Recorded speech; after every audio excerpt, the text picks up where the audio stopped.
Madame la Ministre, Monsieur le conseiller de coopération et d'action culturelle, Monsieur l'attaché de coopération éducative, Messieurs, je vais penser plutôt Mesdames et Messieurs les élèves et les personnels des établissements des Cours Sainte-Marie de Rennes, du lycée Jacques Prévert de Sally, du lycée Jean Mermoz et de l'institution Saint-Jean d'Arc, bienvenue dans notre établissement.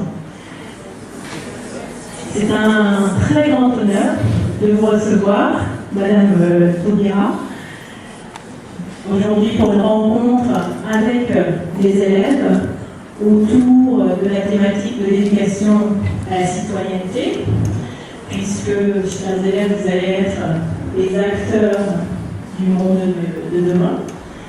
C'est en effet un grand honneur. Vous avez été garde des Sceaux, ministre de la Justice entre 2012 et 2016. Vous avez été aussi député de Guyane, conseillère régionale, députée européenne. Donc à ce titre, vous êtes une figure importante de la vie politique française. Vous êtes donc un modèle pour nos élèves. Vous avez aussi été candidate à l'élection présidentielle en 2002. Vous avez vraiment osé défendre vos convictions jusqu'aux plus hautes instances de la République, et ce, malgré le fait d'être femme noire. Vous avez osé, ça ne vous a pas arrêté. C'est un modèle tout particulier pour moi, un modèle, j'insiste souvent là-dessus par rapport à nos élèves, ces dames et ces messieurs aussi. Donc vraiment, c'est une rencontre qui est exceptionnelle. J'espère que ce sera un souvenir solide pour vous. Donc aujourd'hui, vous allez pouvoir échanger avec Madame la Ministre. Comme je vous l'ai expliqué tout à l'heure, Souleymane Farouk, président du gouvernement scolaire de l'institution Saint-Jean d'Arc, prendra la parole pour introduire la thématique qui nous réunit aujourd'hui. Ensuite, Madame la Ministre, si vous voulez bien, vous interviendrez à ce sujet auprès de nos élèves, des différents établissements. Et après, vous allez poser vos questions, qui seront spontanées ou auxquelles vous aurez réfléchi depuis hier. Donc, je sais que ça vous convient comme déroulement. Et je voudrais aussi rajouter que les sœurs de Saint-Joseph de Cluny, dont certaines sont présentes ici, sont très fières d'accueillir leur ancienne élève, car si nous ne trompons pas, vous avez été élève d'un établissement de la congrégation Saint-Joseph de Cluny en Guyane.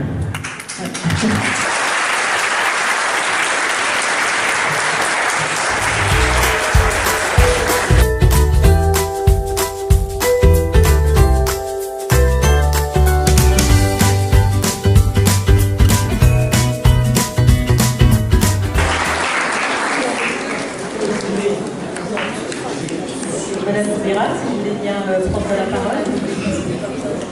Merci Madame la Proviseure et merci surtout pour l'accueil que vous m'avez réservé, vous personnellement ainsi que toute votre équipe.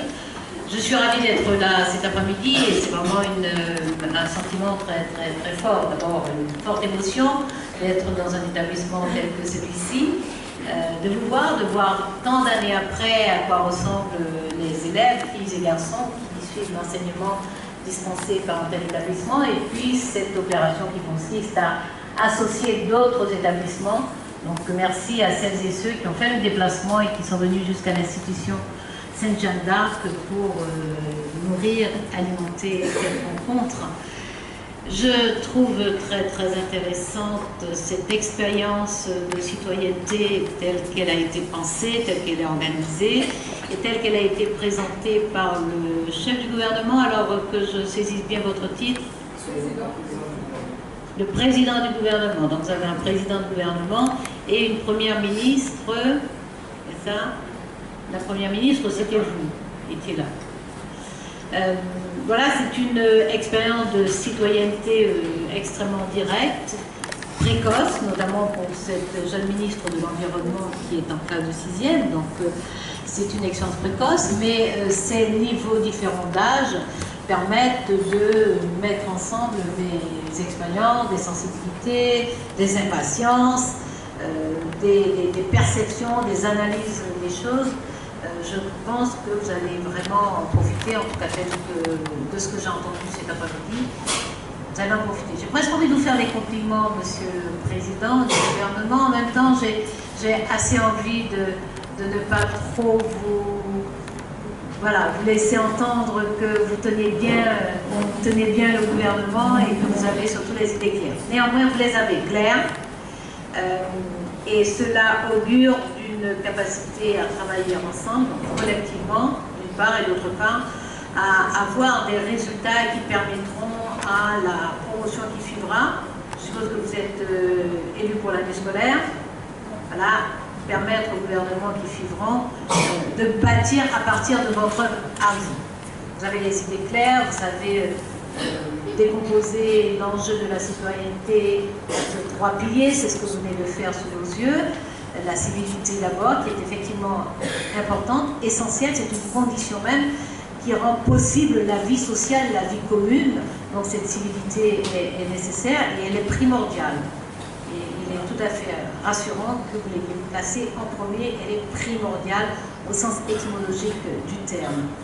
Ensuite, ce civisme, c'est-à-dire cette autodiscipline que chacune, chacun doit avoir et qui rend la relation avec l'autre à la fois possible et agréable.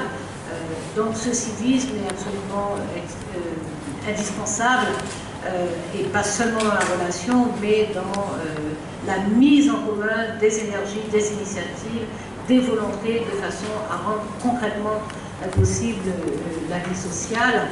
Et puis la solidarité, qui est essentielle en effet, parce que nous avons beau être individuellement brillants, nous avons beau être individuellement forts ou forts, nous avons beau individuellement avoir tout ce qui nous est nécessaire à notre disposition, nous ne sommes rien sans les autres. Nous ne sommes rien sans les autres. Nous ne pouvons pas être heureux sans les autres.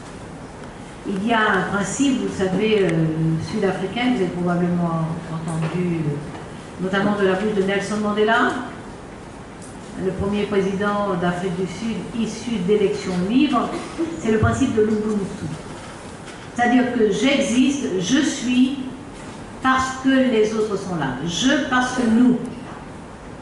Le sens de ma propre vie, le sens de mon existence, le sens de mon épanouissement, tout cela est relié et dépend de l'existence et de la présence des autres. Et la solidarité est indispensable, non pas simplement pour nous donner bonne conscience, non pas simplement pour corriger soit des inégalités, soit des situations difficiles à des moments possibles, mais parce que ça peut et ça doit être un art de vivre. C'est une façon de se penser soi dans son propre pays et dans le monde que de se penser au milieu des autres, de se penser avec les autres. Donc ce troisième pilier de la citoyenneté tel que vous l'avez énoncé est un pilier essentiel et il irrigue tout ce que nous pouvons faire en étant des citoyennes et des citoyens conscients et lucides. Comment être des citoyennes et des citoyens conscients et lucides?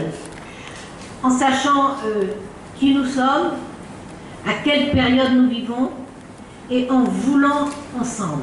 Vouloir ensemble, ça veut dire qu'on se pense comme génération et se pensant comme génération, on se projette dans l'avenir. Qu'est-ce que cela signifie, se penser comme génération? Bon, vous êtes de différents niveaux, puisque ici, dans cet établissement, et probablement dans les autres qui nous ont rejoints, vous êtes scolarisés de l'école élémentaire jusqu'à la terminale. C'est difficile de parler de génération dans ce cas-là, puisque ça va pratiquement de 6 ans à 18 ans, au moins, avec de la souplesse au début et à la fin. Mais on peut se penser comme génération, c'est-à-dire que sur des promotions de 3 ans, ou plutôt sur 3 promotions, on peut se penser en génération. C'est-à-dire des secondes à la terminale, on peut se penser en génération. du cours préparatoire, je ne sais pas si ça s'appelle ainsi, mais l'équivalent c'est ça, du cours préparatoire au CE1, on peut se penser en génération. Du CM1, CM2, 6e, on peut se penser en génération. C'est-à-dire que sur une période de 3 années, on peut se penser en génération. Qu'est-ce que ça veut dire, se penser en génération? C'est avoir conscience d'appartenir à une classe d'âge qui vit une situation particulière, qui vit dans un environnement particulier. Et la question de la citoyenneté, c'est la question de la connaissance des droits et des obligations. C'est la question d'avoir conscience d'être un sujet de droit. C'est-à-dire qu'on n'est pas juste là à vivre une vie au jour le jour, mais que nous sommes des individualités qui comptent dans la société. Être un sujet de droit, ça veut dire qu'on est une personne en tant que telle et que les lois qui sont élaborées, elles sont élaborées pour penser nos droits, nos obligations, nos chances aussi, ce que nous pouvons devenir dans la société. Donc se penser comme sujet de droit, en tant que génération, cela veut dire qu'on a bien conscience de la période dans laquelle on vit, on a bien conscience de l'état du monde, et on a en plus la volonté de ce que l'on veut transformer dans sa propre société, dans sa propre et dans le monde. C'est ainsi que cette conscience de génération peut se concevoir, et je vous invite à la voir. Et cette expérience de gouvernement est une expérience qui peut contribuer de façon considérable vraiment. C'est-à-dire que déjà l'image du gouvernement montre des personnes, vous êtes des personnes de niveaux différents. Donc là, vous avez, chaque ministre a directement un impact, une influence et une capacité de répercussion sur sa classe et sur la classe au-dessous, la classe au-dessus. Ensuite, vous-même, du fait que vous êtes confronté à ces niveaux différents de connaissances, d'expérience, de vœux, donc de souhaits, du fait que vous êtes confronté à cela, vous baptisez, vous construisez vous-même, vous bâtissez, pardon, et vous construisez vous-même une accumulation de sensibilité, de réponse de génération. Maintenant, après, c'est à vous de vouloir projeter et injecter cela dans vos établissements scolaires, au moins à l'institution Jata. Je ne sais pas s'il y a la même expérience de gouvernement dans les autres établissements. Non. En tout cas, ça peut faire école. Vous pouvez injecter cet apprentissage que vous ferez. Vous pouvez l'injecter de façon à contribuer à cette conscience de génération. Elle est indispensable, cette conscience de génération, parce que le monde n'est pas fait une fois pour toutes. Le monde est le résultat de décisions que prennent celles et ceux qui dirigent le monde. La société sénégalaise est le résultat des décisions qui ont été prises depuis de nombreuses années, qui sont prises aujourd'hui encore, et qui font que l'éducation est importante pour nous ne l'est pas, que l'accès aux soins est important pour nous ne l'est pas, que la transport public est important pour nous ne le sont pas, que la conscience et la sensibilité aux grands enjeux climatiques et à la biodiversité sont importants ou ne le sont pas. Ce sont des décisions qui font que l'information est riche, accessible, libre, qu'elle est émancipatrice ou qu'elle ne l'est pas, que la circulation sur le territoire, pour une meilleure connaissance commune des milieux urbains, des milieux ruraux, que ça ce soit plus ou moins facile et donc permettre des solidarités et une cohésion nationale, ça l'est ou ça l'est pas. Tout cela, c'est le résultat de décisions politiques et de politiques.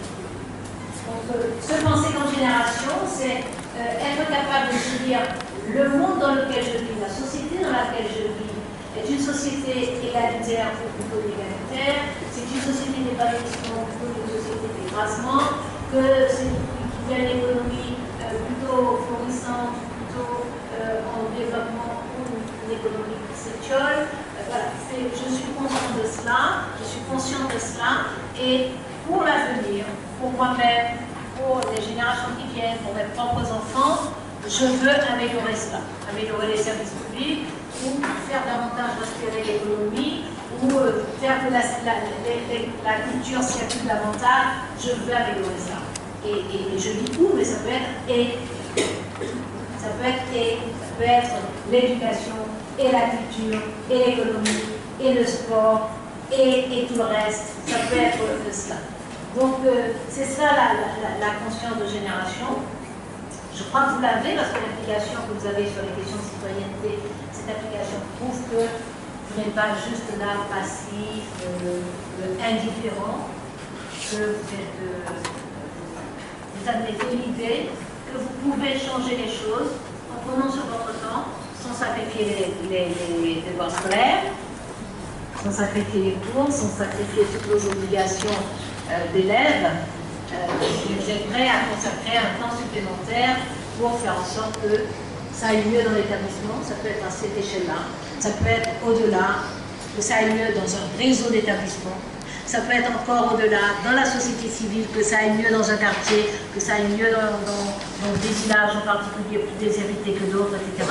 En tout cas, vous avez incontestablement une conscience civique qui fait que vous savez que vous pouvez faire une différence, que vous pouvez changer les choses. Ça me paraît de très bon augure et je ne suis pas très étonnée que dans vos établissements, il y ait cette sensibilité-là. Ici à l'institution Saint-Jean, mais la présence des autres établissements qu'on va quand même nommer le lycée français Jacques Prévert-Sally, ça c'est toujours de Saint-Jean, et le lycée Jean Mermoz, ce sont des jolis noms plus, des jolis noms plus.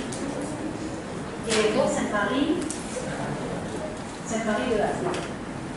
Là, si vous êtes là cet après-midi, c'est que c'est un sujet majeur pour vous. Et je suis tout à fait heureuse d'être avec vous et d'échanger.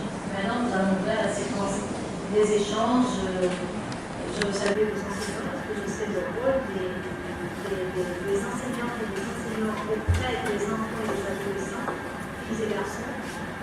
Moi, je les souviens encore très tendres d'enseignants que j'ai lus.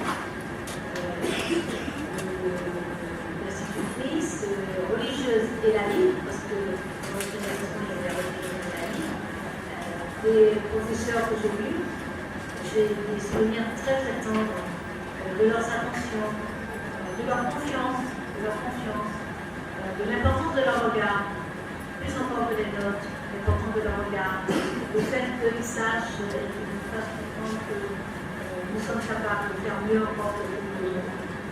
Et donc, même sur le chemin. Merci aux enseignants religieuses et laïques qui accomplissent cette très belle mission au quotidien de côté. Et puis merci à vous de nous consacrer une partie de votre après-midi.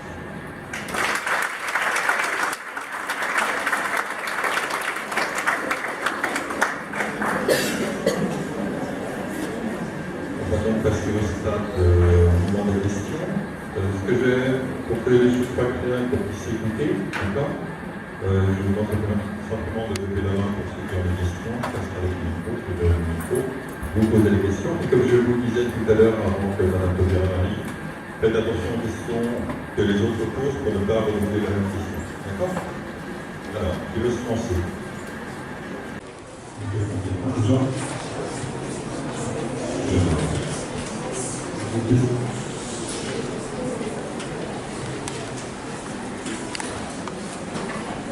Bonjour, je m'appelle Taïra, je suis élève en 5e S. Je voulais vous poser une question particulière. Maintenant que vous avez fait presque tout ce que vous pouvez faire par votre vie, qu'est-ce que vous faites actuellement?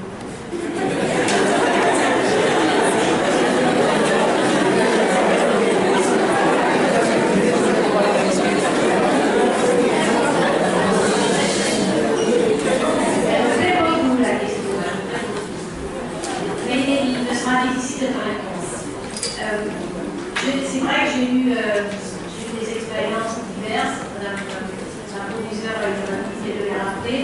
J'ai eu des expériences diverses et j'ai été dans des situations de responsabilité différentes. Les situations de responsabilité les plus fortes ont été notamment celles que Madame la proviseure a rappelées, c'est-à-dire en tant que parlementaire, donc député à l'Assemblée nationale française, en tant qu'eurodéputé, donc député au Parlement européen. Et en tant que ministre garde des Sceaux, c'est un ministère régalien, c'est-à-dire que c'est un ministère de pleine souveraineté de l'État, garde des Sceaux, ministre de la Justice. J'ai eu donc la chance, le privilège, la responsabilité et les tracas qui vont avec, bien entendu, ça c'est une parenthèse, je n'ai jamais oublié ces parenthèses, de prendre des décisions qui ont un effet très direct sur la vie des personnes, sur la vie des gens. C'est ça la responsabilité politique.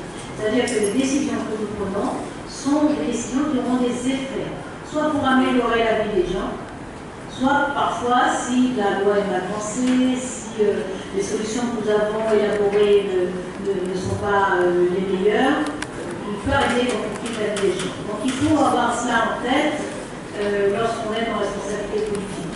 Mais avant d'avoir une vie politique, j'ai eu une vie professionnelle et donc j'avais choisi moi de changer de métier tous les 4 ans et j'ai eu donc voilà, des expériences professionnelles différentes. La première que j'ai choisie, c'était d'enseigner. Donc j'ai enseigné à l'université et au lycée. J'ai même fait une année dans un collège d'ailleurs. C'était passionnant avec les bichous du collège. Mais j'ai beaucoup aimé évidemment l'université et le lycée. Ensuite, j'ai participé à la création d'une fédération de coopératives agricoles. Là aussi, j'étais dans une situation d'initiative et de responsabilité puisque j'ai été après la directrice générale de cette fédération. Après, au bout de 4 ans, j'ai changé mon métier et j'ai dirigé une agence de pêche. Et après, j'ai assuré la direction générale de l'outil de coopération et de commerce extérieur. Donc, j'ai une vie de responsabilité différente dans les domaines pédagogiques, ensuite dans les domaines économiques, et après dans les domaines politiques, puisque après ça, j'ai été députée à 4 reprises, donc j'ai été parlementaire, et ensuite ministre. Est-ce qu'il ne me reste plus rien à faire? Je suis tellement occupée que j'ai l'approche au quotidien qu'il me reste encore beaucoup de choses à faire. Qu'est-ce que je fais maintenant? Alors, je me suis fixée il y a maintenant presque 3 ans, mais 2 ans et demi maintenant, je m'étais fixée d'assurer, d'assurer de la transmission. Pourquoi? Vous savez que j'ai quitté le gouvernement, parce qu'il y a une personne qui disait tout à l'heure que je l'ai vu partir avec son vélo.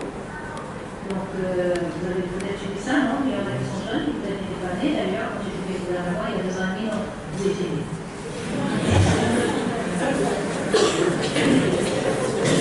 Donc j'ai quitté, pour vous dire vite, c'est clair ce que je dis là jusqu'à maintenant? Oui. Donc j'ai quitté le gouvernement français parce que j'étais en désaccord avec une décision importante que venait de prendre le président de la République et le gouvernement. Donc en toute loyauté, en toute honnêteté, j'ai expliqué pourquoi j'étais en désaccord. Et j'ai plaidé, j'ai expliqué, j'ai illustré. Et puisqu'ils ont choisi de ne pas changer d'avis, donc de ne pas prononcer à ces décisions, il s'agissait, pour dire très vite, d'inscrire dans la Constitution française la déchéance de nationalité pour les Français nés en France et les binationaux, donc les composés de la nationalité, dans le cadre de la lutte contre le terrorisme. Donc je leur expliquais que ça n'aurait pas d'effet sur les terroristes, parce que nous sommes confrontés à des terroristes, suivez l'actualité, donc vous savez, je ne suis pas en train malheureusement de jurer votre innocence en parlant de terrorisme, que j'aurais préféré. Donc vous savez qu'il existe des actes terroristes qui sont très très dangereux et que ce sont ces terroristes qui se tuent eux-mêmes. Donc ça n'aurait pas d'effet sur eux. Par contre, ça créerait dans la Constitution de catégorie française. Je pense qu'au contraire, puisque justement vous êtes sensible aux questions de citoyenneté, la citoyenneté, elle nous est commune. Et si nous laissons égratigner la citoyenneté des autres, nous mettons en danger notre propre citoyenneté. C'est toujours le principe de l'humanité. Si nous regardons avec indifférence les discriminations, les agressions qui sont faites aux autres, la restriction des droits et des libertés des autres, notre tour viendra. Donc il faut être très très attentif à ce que l'on fait aux autres comme tort. Donc, moi je n'étais pas concernée parce que je n'ai pas double nationalité, et heureusement d'ailleurs parce que cela m'a donné de la liberté pour expliquer que c'est vraiment sur les principes que je me battais et sur la protection des citoyennes et des citoyens français, sur leur protection. La Constitution doit les protéger et non pas introduire des fractures et des inégalités. Donc, comme je n'ai pas réussi à convaincre, je crois que j'ai convaincu, je crois qu'ils étaient convaincus, mais ils ont cru que la société attendait cette réponse-là, or la société n'attendait pas cette réponse. Sur le moment, elle a cru elle-même qu'elle l'attendait, mais dans le fond, elle ne l'attendait pas. Donc, moi, je suis partie parce que je ne voulais pas être associée à cette décision. Et je dis garde des Sceaux, ministre de la Justice, garde des Sceaux, c'est-à-dire je garde les Sceaux, c'est-à-dire que c'est moi qui scelle la Constitution. Et c'est moi qui protège la Constitution. Et si le président de la République et le Premier ministre doivent accomplir un acte qui défigure la Constitution, je considère moi que je dois les en empêcher, et si je ne peux pas les en empêcher, je refuse d'en être complice. Donc je ne reste pas. Et c'est une démission qu'ils ont fait puisque finalement ils ont renoncé. Je l'ai déjà parti, ils ont renoncé à ça. Donc c'est une explication un peu longue pour s'expliquer la suite de ma vie. Compte tenu des conditions dans lesquelles je quitte le gouvernement, compte tenu de la difficulté à laquelle j'ai été confrontée, en expliquant qu'il ne fallait pas inscrire dans la Constitution cet échange de nationalité, en expliquant ses effets graves pour des citoyens ordinaires. Parce que vous savez que la Constitution, c'est vraiment la loi fondamentale. C'est la référence suprême. C'est-à-dire que lorsque le Parlement adopte un texte de loi, que ce soit des citoyens, que ce soit d'autres parlementaires qui n'étaient pas d'accord, par exemple, ou que ce soit maintenant, en tout cas en France, y compris les juridictions, parce qu'on a introduit la question prioritaire de constitutionnalité.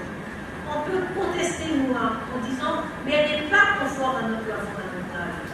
Elle n'est pas conforme à la Constitution. Vous savez ça.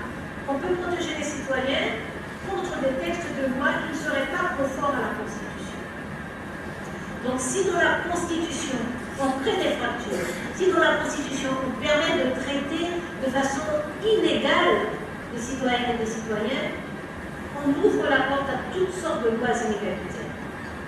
Parce qu'il y aura plus qui se rend par là. La Constitution elle-même permettra des lois inégalitaires.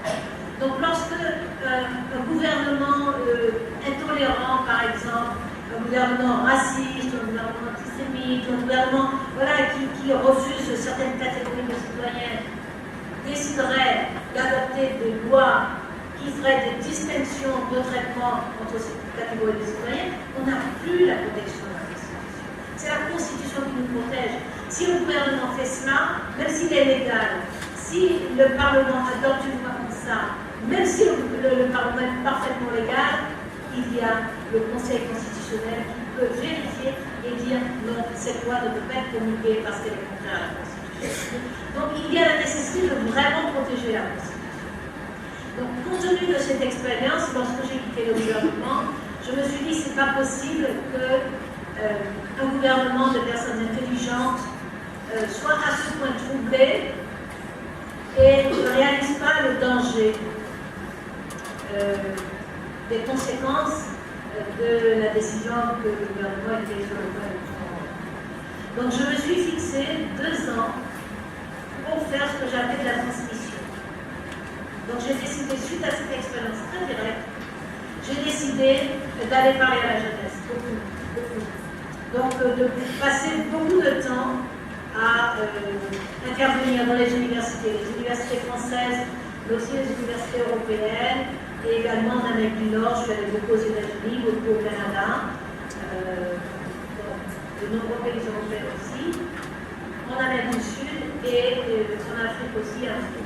Donc je me suis dit, il nous faut remettre sur la table un certain nombre de concepts, il faut réexpliquer les choses, il faut obliger à interroger aussi, il y a des choses auxquelles nous sommes habitués, les libertés, la sécurité, nous nous sommes habitués, et nous les interrogeons plus, nous ne savons plus ce que ça veut dire. Et nous voyons comment notre démocratie s'affaiblisse, et nous ne savons pas par où elle s'affaiblisse. Et c'est extrêmement dangereux parce que vous êtes en train de grandir, et vous allez vous retrouver un jour dans une société où les libertés seront devenues banales, où elles auront été restreintes, où on aura considéré que la sécurité, ça justifie qu'on réduise ou qu'on supprime les libertés. Et vous allez vous réveiller un jour, vous allez découvrir que vous n'avez même plus de liberté de circuler librement, d'avoir votre libre opinion, de l'exprimer sans risquer votre vie, d'avoir la confession, la religion que vous voulez, de pouvoir l'exercer sans risquer des agressions. Vous allez vous réveiller un jour et constater que vous n'avez plus ces libertés. Donc voilà, j'avais cette inquiétude-là et j'ai décidé. Donc je suis dans cette phase encore, j'essaie d'en sortir, mais c'est difficile parce qu'on me demande de nombreux endroits et je ne peux pas dire non, même si je dis non à 9 fois sur 10. Mais voilà, je suis encore vers, j'espère, la fin de cette phase de transmission. Et puis après, je ferai autre chose, mais c'est quelque chose qui aura à voir avec l'accompagnement de la jeunesse, avec la détection des talents des jeunes, avec la collecte de fonds pour attribuer des bourses, voilà, avec le repérage de gens qui seront capables demain d'être de très grands artistes, de très grands scientifiques, de très grands écrivains, tout ça au féminin et au masculin, de très grands leaders politiques aussi. J'ai envie de ça, d'aider à repérer celles et ceux qui vont prendre le monde en main demain. C'était bon comme réponse.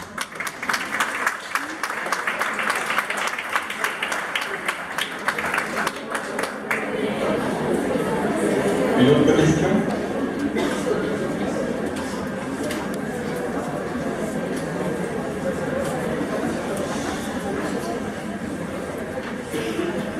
Bonjour, je m'appelle Ashley Batiello, je suis déléguée de Seconde Verte au cours Sainte-Marie de Lannes. Et ma question c'est qu'est-ce que le rôle de ministre de la Justice et gardienne des Sceaux vous a apporté? Est-ce que ça vous a donné une nouvelle vision de la vie ou de nouvelles attitudes? Merci aussi pour cette question. Donc je vous disais que le ministère de la Justice est un ministère régalien, c'est un ministère de pleine souveraineté.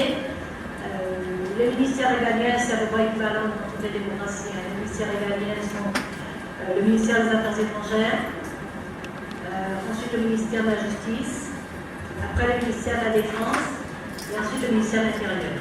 Ce sont les 4 ministères régaliens. C'est-à-dire ce sont les 4 ministères de pleine souveraineté. Ce sont les 4 ministères où c'est totalement en responsabilité d'État. Par exemple, l'éducation nationale n'est pas un ministère régalien. L'éducation peut être dispensée dans le cadre de l'enseignement public, mais il peut y avoir un enseignement privé sous contrat avec l'État, il peut y avoir un enseignement privé sans contrat avec l'État, il existe l'enseignement professionnel, donc voilà, le ministère de l'Éducation nationale n'est pas un ministère de souveraineté. Vous comprenez? Donc le ministère de la Justice, c'est un ministère régalien, c'est-à-dire que c'est un ministère de pleine souveraineté parce que c'est le ministère de la loi, c'est le ministère du droit, c'est le ministère des libertés individuelles, donc de protection des libertés individuelles. Qu'est-ce que j'en ai appris? D'abord, il faut savoir qu'en tant que parlementaire, je travaillais souvent déjà sur les sujets liés à la justice. J'ai toujours eu une très grande sensibilité. Je suis économiste de formation, mais j'ai fait aussi des études de sociologie, donc je suis intéressée par de très nombreux sujets. Et quand je vous ai dit, j'ai choisi de changer de métier tous les 4 ans, donc forcément, tous les 4 ans, j'ai appris des choses différentes et des choses nouvelles. J'ai pénétré des milieux économiques, des milieux sociaux, des milieux culturels qui étaient différents aussi. Donc j'arrive avec tout cela en tant que parlementaire d'abord, puis en tant que ministre. Donc en tant que parlementaire, je travaille sur les questions liées à l'éducation, à la santé, à la justice aussi. Pas seulement à la coopération internationale et à la solidarité, sur de nombreux sujets, mais beaucoup sur la justice. Et il y a très très longtemps que je pense que la justice est vraiment l'épine dorsale des démocraties. C'est-à-dire qu'on voit bien d'ailleurs que très souvent, lorsque les gens n'acceptent pas un acte ou une situation, ils disent que ça n'est pas juste. Ils ne disent pas que ça n'est pas bon, ils ne disent pas que ce n'est pas bien, ils disent que ce n'est pas juste.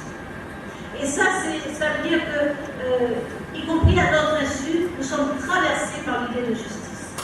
Et qu'il est important, pour que nous soyons bien dans une société, il est important que nous ayons le sentiment, l'impression, et si possible la conviction, que ce qui se passe dans la société est juste.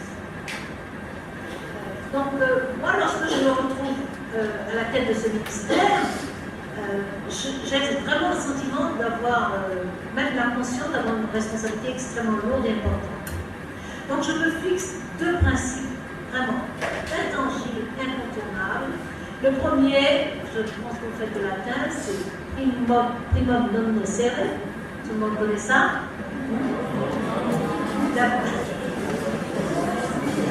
Alors c'est bien dommage si on n'enseigne plus trop le latin, parce que je crois que c'est une langue forte, oui, mais qui hérite des langues vivantes, hein, parce que c'est une langue qui nous donne beaucoup de repères étymologiques.